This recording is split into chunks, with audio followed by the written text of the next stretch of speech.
We also want to state that we mean no disrespect to the individuals involved or their Right. loved ones. If we mispronounce names or get any details wrong or incomplete, it is never intentional, and we truly apologize in advance. At this time, we have not reached the point where we're interviewing people directly, so all the information we discuss come from public available sources such as articles, reports, podcasts, and other online material. All individuals mentioned are presumed innocent unless proven guilty, or otherwise, in a court of law. Any opinions expressed are for discussion and storytelling purposes only and should not be taken as factual conclusions. Listeners' discretion be advised. Amen. Period. And yes, we have to do that because we got people that be up in here talking smack. Right. Like, go somewhere. Beautifully done. Yeah. We just like to cover all our bases. Right. But okay. Today I will dive in. I think I'm going to put my camera down so I won't show my face, but I'm just going to go now. But here I am. Hope you guys still enjoy. Okay. And there's the ceiling. But anyway, thank you guys for tuning in, whether you are watching or listening on any platform. Thank you for coming back.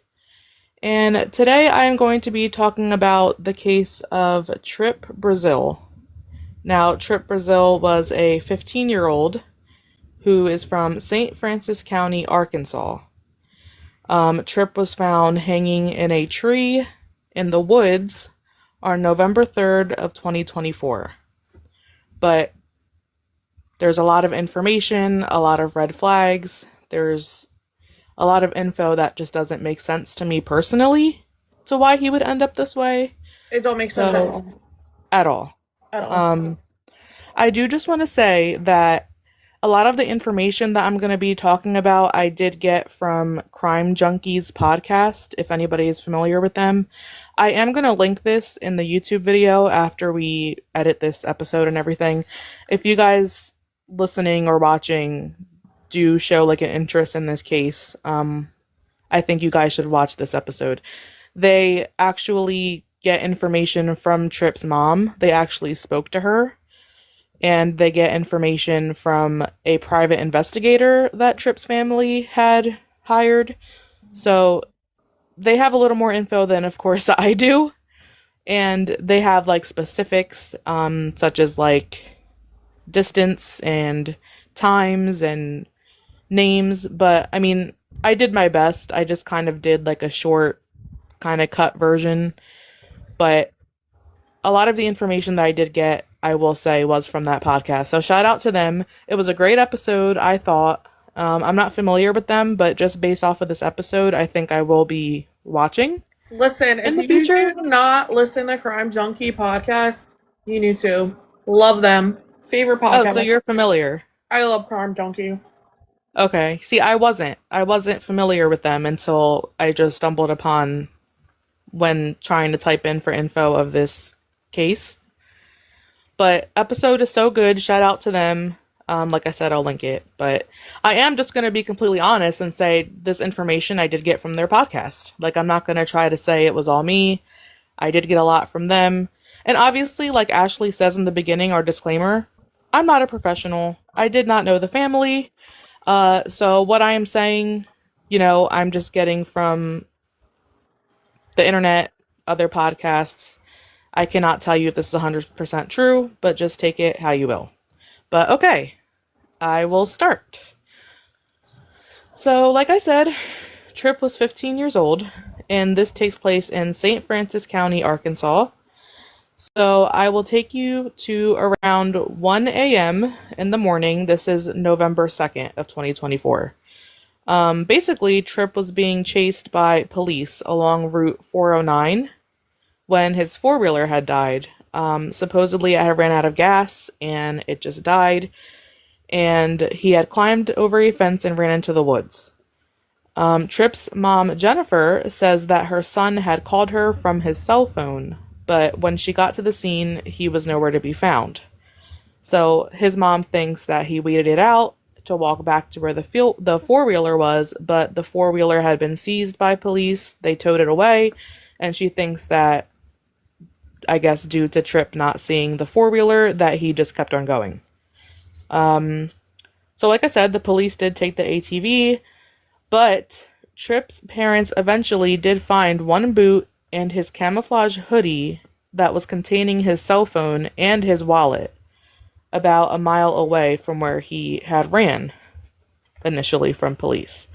So basically, you're probably wondering, why was he being chased by a police officer in the first place? Tripp was an avid four-wheeler rider. That supposedly was his passion. That was what his family claims that he did, as his hobby all the time. I believe he was at a birthday party prior to this event, to this chasing. But he was out, riding around with his friends, and the police had caught up to him and his friends. A police officer, I don't have the name, but I'll just say police officer A, is the one that originally, I wouldn't even say stopped. He caught up with Tripp and his friends after they had rode by his car. It's not like, he pulled them over to arrest them or talk to them or anything. He just caught up to them and I guess was doing whatever, talking about whatever to them. I think he was asking if they knew any information about why the police officers were out in that area in the first place. So the police officers were out in this area, this wooded area, because I guess they had gotten information that there were these two missing children there. Now, these two missing children were 11 and 12, and I think they had gotten a ping from a cell phone, which made them believe that maybe these missing children were in that area. So when they went to go investigate, and as they were they did not find the children, by the way, obviously.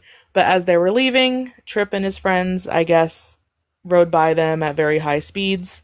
The one police officer later caught up with them, was talking to them about whatever, and then this brings us to police officer Bynum. Bynum comes up, I guess, to help assist his fellow police officer, and this is when Tripp leaves. He runs. So this officer Bynum starts to chase Tripp, going at about 80 miles per hour on, chasing this ATV down this county road. So fast to the point where they both go airborne over a hill. And this is when Tripp's ATV loses gas, and I guess Tripp got off the ATV and ran into the woods. I personally don't know why it was such a big deal to chase him in the first place. That's just my opinion, especially at such a high rate of speed. But that's just my opinion. So well, it was said, according to the cops, that they did that because they said they were driving too fast and aggressively, and that it was for safety reasons. Yes. But the only officer that seemed to care was this officer Bynum. Yep. The other officer was okay, I don't think he had any interest in pursuing Tripp. No, they really were supposed to be looking for those two kids. Correct. Yeah.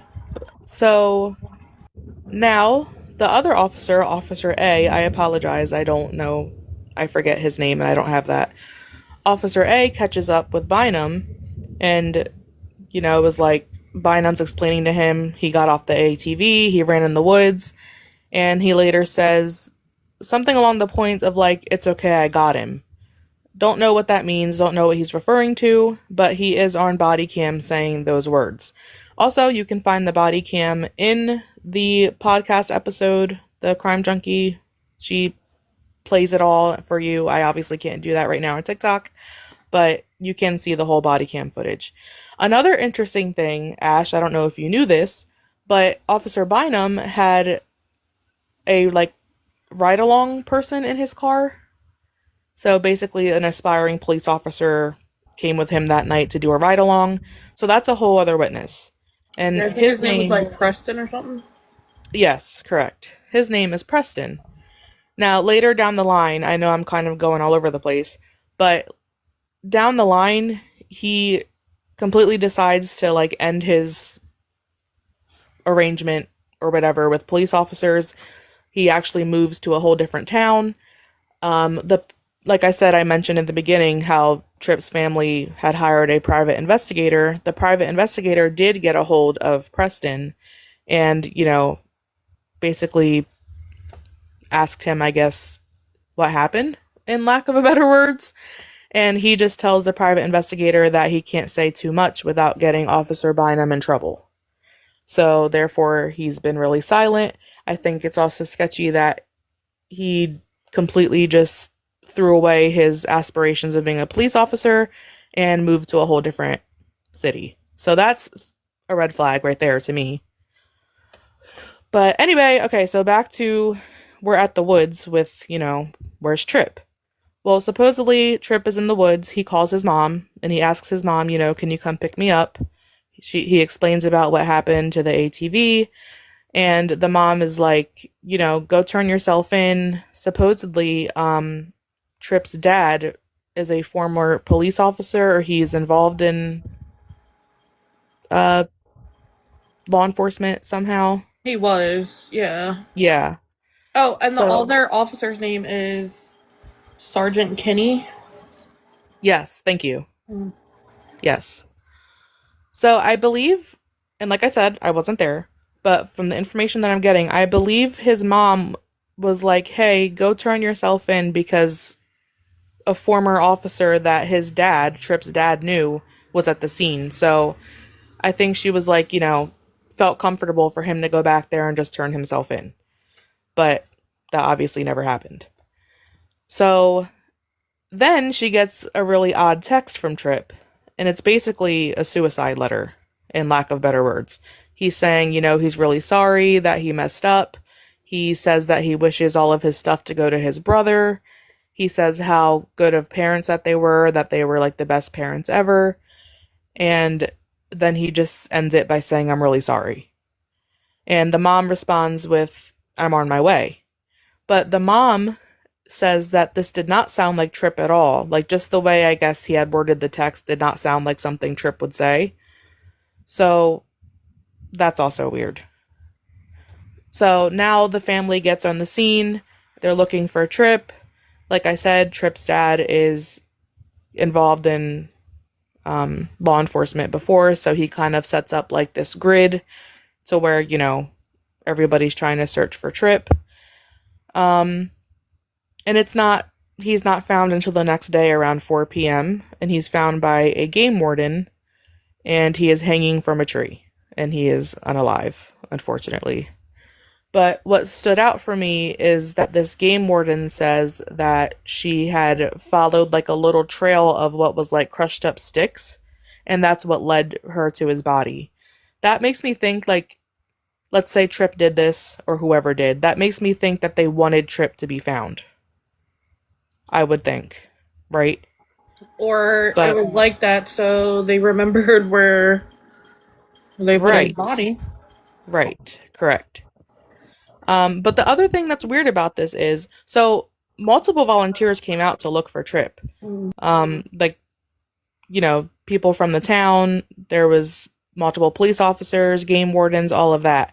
And nobody had found him until the game warden, until the next day in the evening at 4 p.m.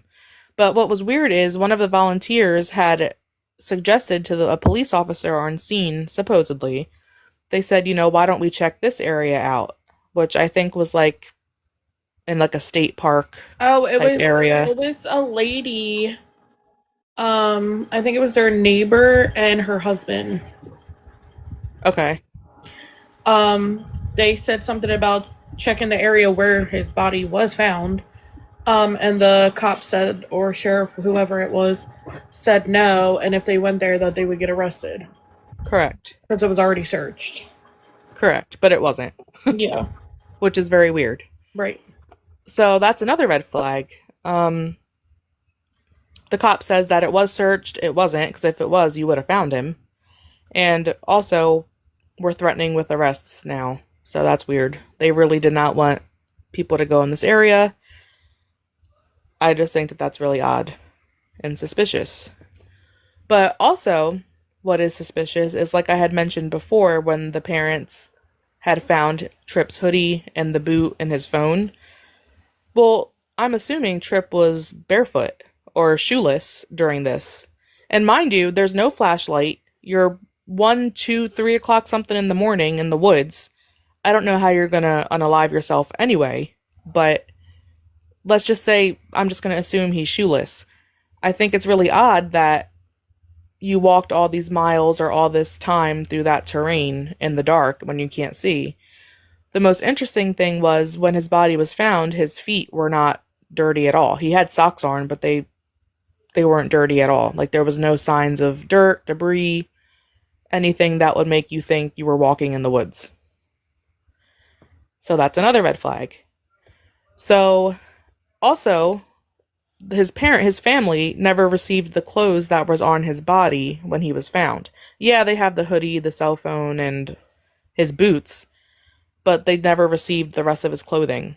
I do believe mom asked about that, but she was just basically denied and said, I don't know exact wording, but I'm assuming they just said no, it was probably evidence or something, and who knows what they did with it. But to me, that's also weird, personally, but I don't know. So obviously, family and friends of Tripp are like, you know, he never showed any signs of being suicidal, that he would ever do anything like this. Also, I mean, he was out riding with his friends before all this happened. I don't think he was gonna go hang himself.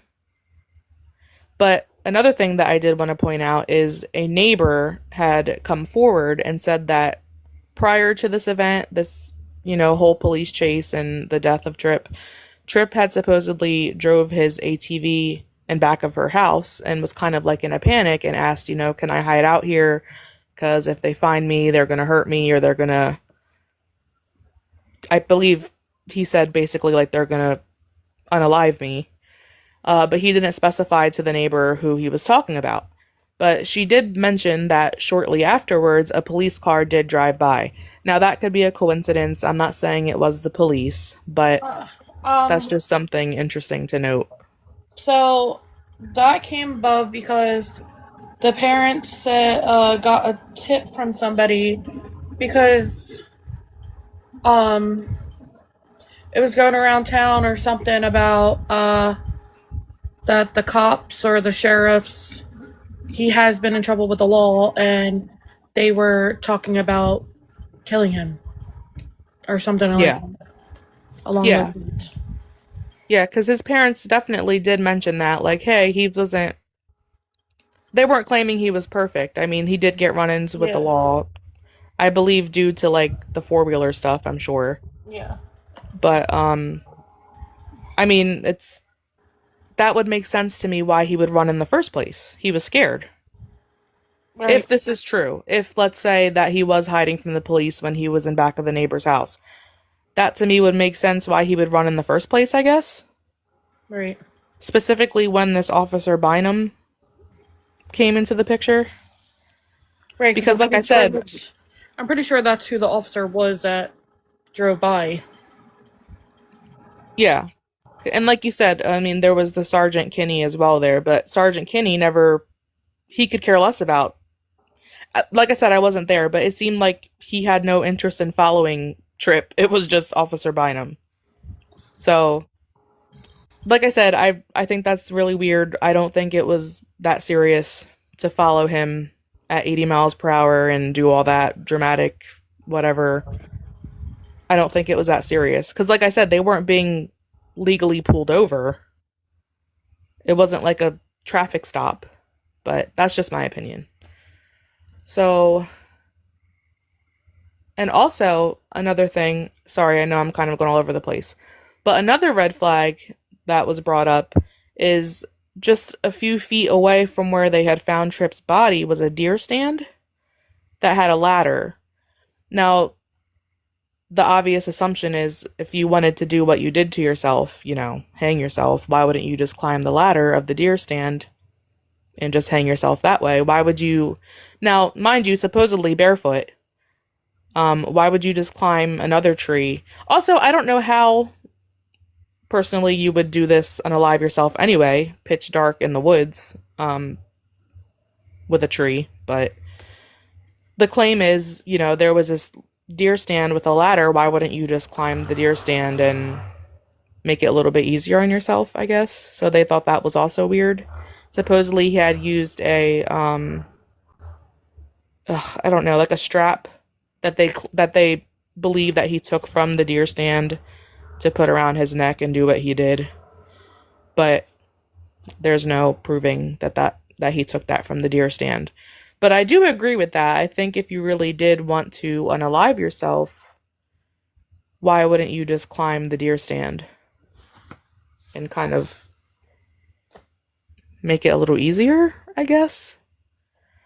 So that's a whole other red flag. There's just so many red flags in this story to me that I personally cannot believe that he did this himself. And I think it starts with, for me, if this is true, it starts with that neighbor or that person saying that he was hiding from somebody and seeing the cop car. I don't know. It could be, like I said, it could be a coincidence, but it would make sense why Tripp would run in the first place. And I don't know. I just think it's weird. Another thing is the officer Bynum, he turns off his body cam shortly after Tripp runs into the woods as he's looking at the ATV. And I believe it was for 49 minutes. It was like over an hour. Yeah. Okay. Yeah. Don't know why. But when he turns his body cam back on, he does have gloves on, which was another like odd reason why you had gloves on all of a sudden. Well, did you say about the anonymous call that was called in? No, I didn't. Do you want to say that? So there was an anonymous call called in that they seen Tripp behind a church in the woods. And whoever it was knew that it was Tripp and said, "It's Tripp in the woods." Yeah. Another red flag. Well, you know what's weird about that too is nobody knew that this chase was even going on. It's not like it was called in. Yeah, because I'm pretty sure they said that the recording or records of that was like destroyed because lightning hit their data box or something like that. Yes. Yeah, you're right. Yeah. So a whole other red flag. Because first off, who's that person saying that? And why would you even call the police department to say, what made you want to even do that? Like, nobody knew that that Tripp was being chased. Right. So what just made this anonymous person call to say, hey, I see Tripp Brazeale in back of a church? Nothing. Because nobody knew about Tripp being chased besides Sergeant Kinney and Officer Bynum. So that's just really odd to me. Overall, I think this is weird. Also, Officer Bynum was let go from the police department a little bit after this whole case, but it wasn't due to anything with, Tripp. I guess he was just known as not following the rules, kind of hard to work with. And Yeah, he there was was let like go. lots of complaints about him and Officer Kinney too. Yeah.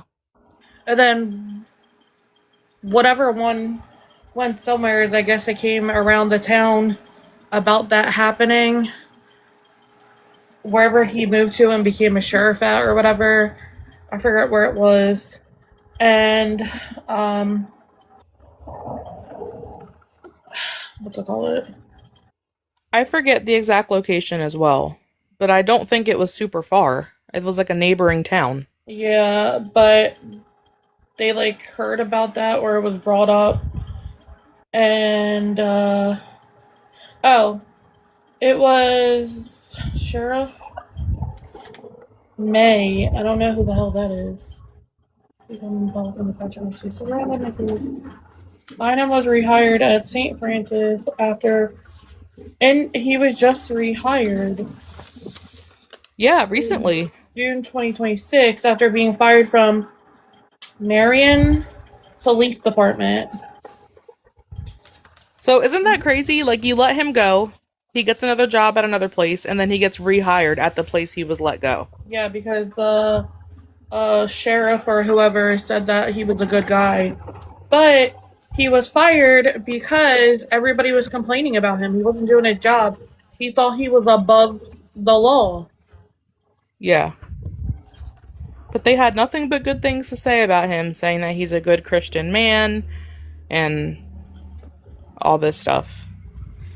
I know I we're mean, he not supposed to obviously, speculate and say or, whatever, but like my thing is I feel like he killed this child. And I feel like because there was damage done to the four wheeler is because when he was chasing Tripp, he hit the four wheeler. Because the guard thing in front of the cop car, I'm pretty sure was damaged too. It was said. sorry, I had to mute because everybody want to be out running around for some reason. It's okay. We're in a tornado watch, by the way, people.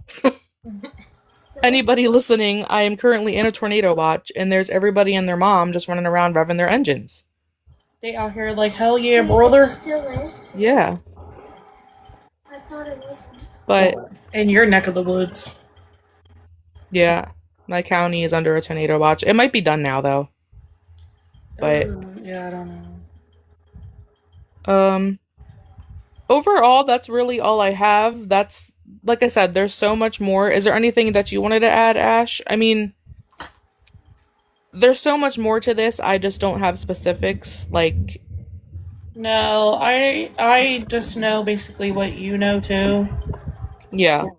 I do feel like the child. Oh, well. Also, you know how the place where they didn't want searched, it was said that his dad and the I'm pretty sure it was the private investigator. They both walked it in the nighttime. In that area, he would have had to have had some type of like cut or something on his foot because they said it's like a rugged like terrain or like it's like a bad area. Like there's broken glass, there's like Yeah. sticks and rocks and stuff like that. So it made no sense that his foot had no type of cuts. Yeah. I And would he was think only in one even, shoe. yeah. I would think that there would still be more visible stuff on his socks, even if the terrain wasn't super bad. Right. I mean, you're in the woods. And the deer stand thing, the thing where he was hung from, the person who owned that deer stand said he's not sure how the person knew where the thing was because he cut that down years ago and it was under like a pile of sticks and leaves.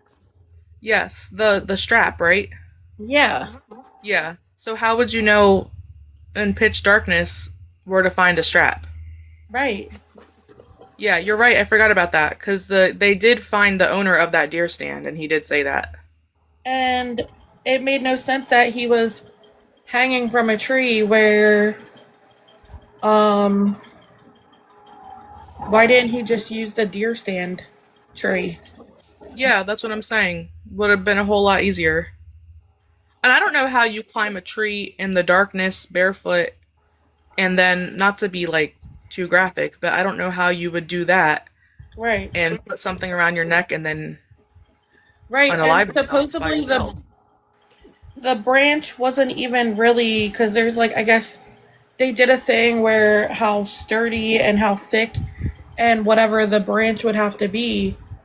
The branch that he was hung from, they cut down and it was still at the area where he was hung and his mom like took it home. And it wasn't even like it was sturdy enough because it would have to have held like 120 pounds You're or right. I something. forgot about that part. And I don't think that branch was even like sturdy enough. And he weighed, I think, 119 pounds. So you have to figure when that happens, your body drops.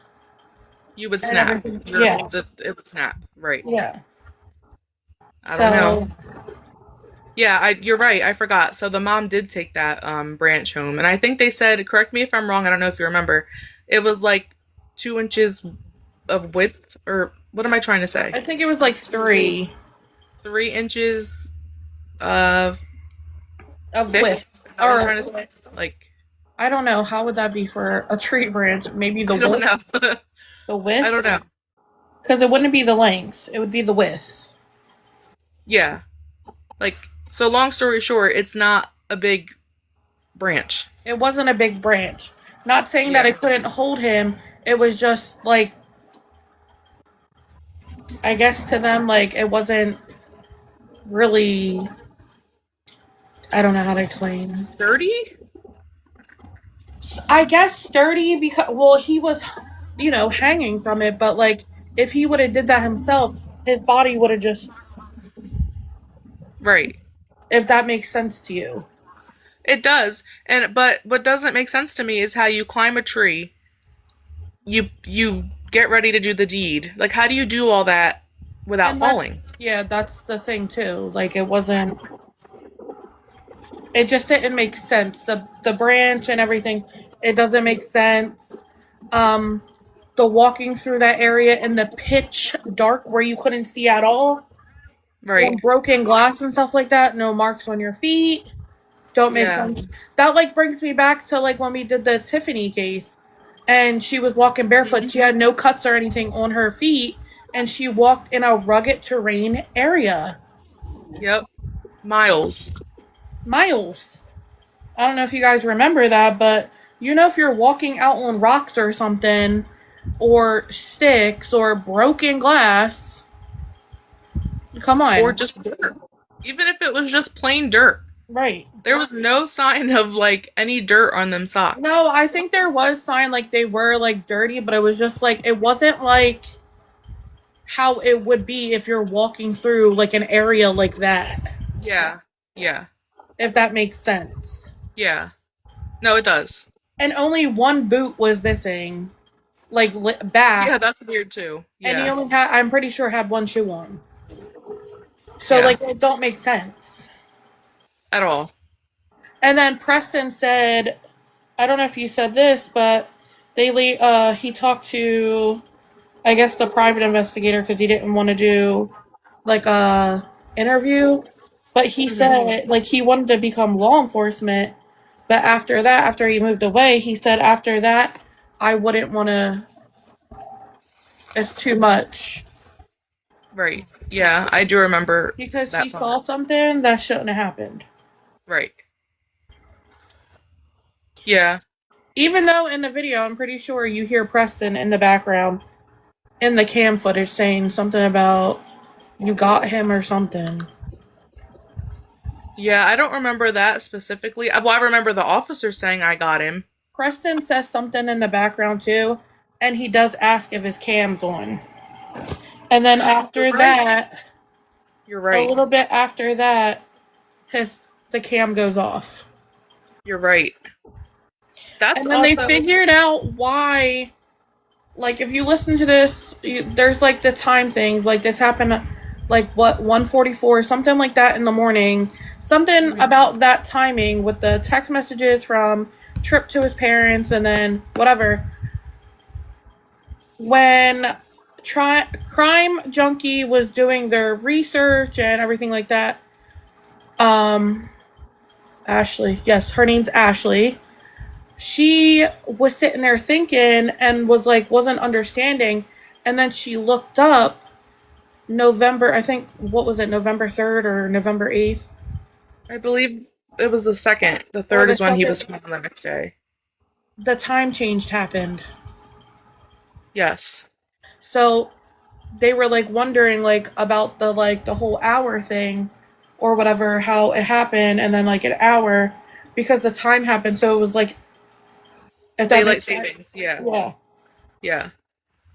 So weird. There's just so many like things to this case, like so much information, so many red flags. So many red flags. And it's hard not to believe that he was, I keep going back to him hiding behind that neighbor's house. Right.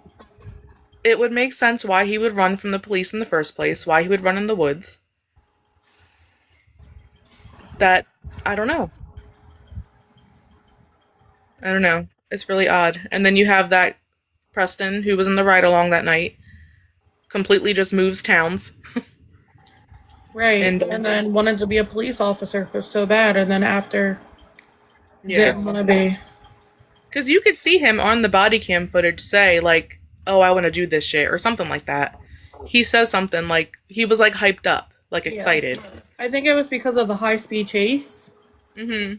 and then whatever happened after. Yeah. My I don't know. There's something that I gotta believe. There's something he knows. Right. Oh, he definitely knows. He saw something, and he was probably threatened, and that's why he moved, and he won't do no type of thing. Mhm. I mean, just the volunteer was threatened to be arrested if they went and looked in that one area, which is also weird. Right. That's a little extreme. Yeah, don't go search But this area or you're gonna get arrested. Like, what? yeah. And then his body's found in that area, what, a couple hours Hours later? later. Yeah, I mean, who knows? Yeah. Part of me also thought, okay, so what? I don't think he did, but let's say he did unalive himself. What if he did it during the day, during daylight? But I don't think so.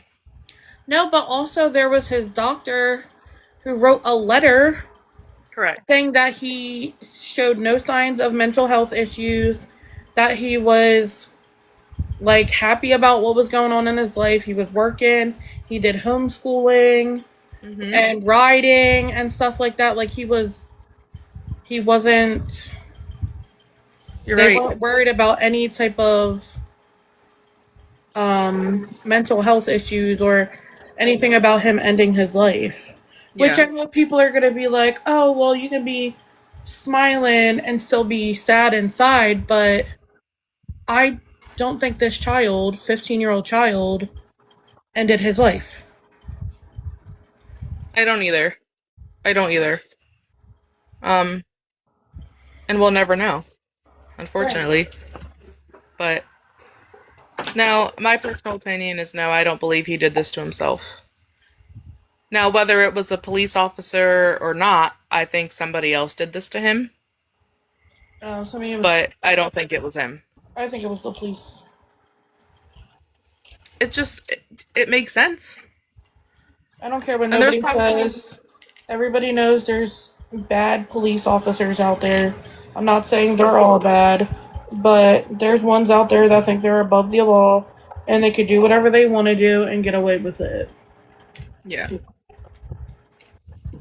And we don't know past history with like run-ins with him and Tripp. Like maybe there were things done or Well, said. one of the police was kids was friends with Tripp's older brother.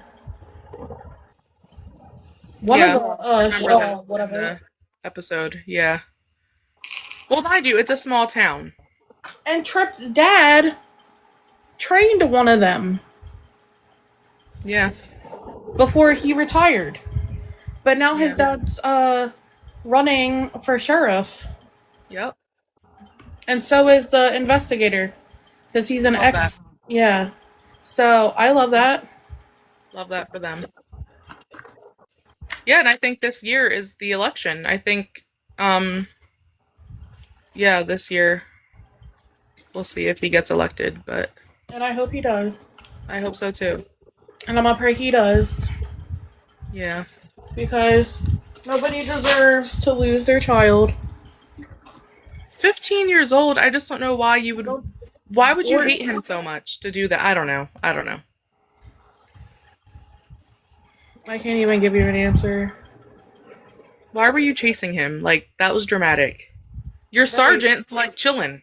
He's Because like, even whatever. in the interview, when the cop is being, what is it? When they go in the room when they're getting investigated or whatever, interviewed. Yeah, like interviewed or whatever, The yeah. cop is basically like, so what was the probable cause? Right, and he really doesn't have an answer. Right. But my thing is, whoever was interviewing him after he was just like, oh, well, they were speeding or whatever, he was like, okay. Like, no, bitch, Right. not okay. Right.